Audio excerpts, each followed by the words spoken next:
Most AI agents fail. They ramble, freeze, or just make stuff up. But I've built AI agents that run entire support teams and even sales outreach using NAN. You just need to follow my 7-step framework. And here's how to do it. So here's the truth. Anybody can spin up an AI agent, but without structure, it's going to fail. So no clear identity, no boundaries, and no error handling when things go wrong. And I've seen this before. Most businesses just test an AI agent and they never go back to it because it doesn't work. It's because it doesn't have an effective framework to put the guardrails around it. The good news though, by following this framework, you can make AI agents that are more reliable, faster, and get the job done. So here's my 7-step framework that just works. You need to give your AI agent a clear identity. Here we're going to specify the role.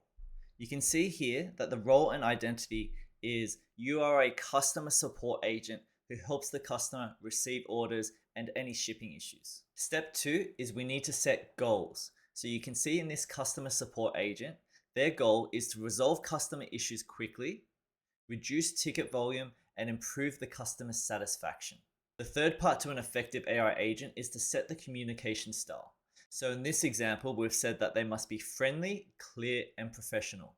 Use plain English, keep answers short unless more detail is asked. Step number 4, the tools that the AI agent can use. So this customer support agent has access to Google Sheets to create and update support tickets, has a calculator to work out partial refund amounts based upon delays. They also have access to chat tools to send replies to the customer. Task flow. So this is very important. When we need the AI agent to complete specific tasks, we need to set a checklist. So in this example, they will need to ask for the order number, then log a new support ticket in Google, find the order details, check if it's delayed, and if it is, calculate a 10% refund using the calculator tool. Once it's done all that, it's able to reply with the tracking or refund info. So now we've set up the task flow and the AI agent will follow each of these steps one at a time.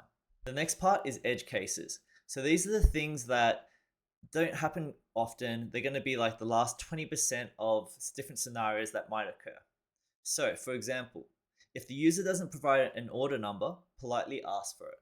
Or if the order isn't found, offer to escalate it to a human. And finally, step number 7, guardrails. This is to set boundaries on what the AI agent can and can't do. It's very important when we are creating AI agents. So in this example, we can see that the guardrails are never offer full refunds, discounts, or replacements on your own. Avoid giving personal opinions or making assumptions.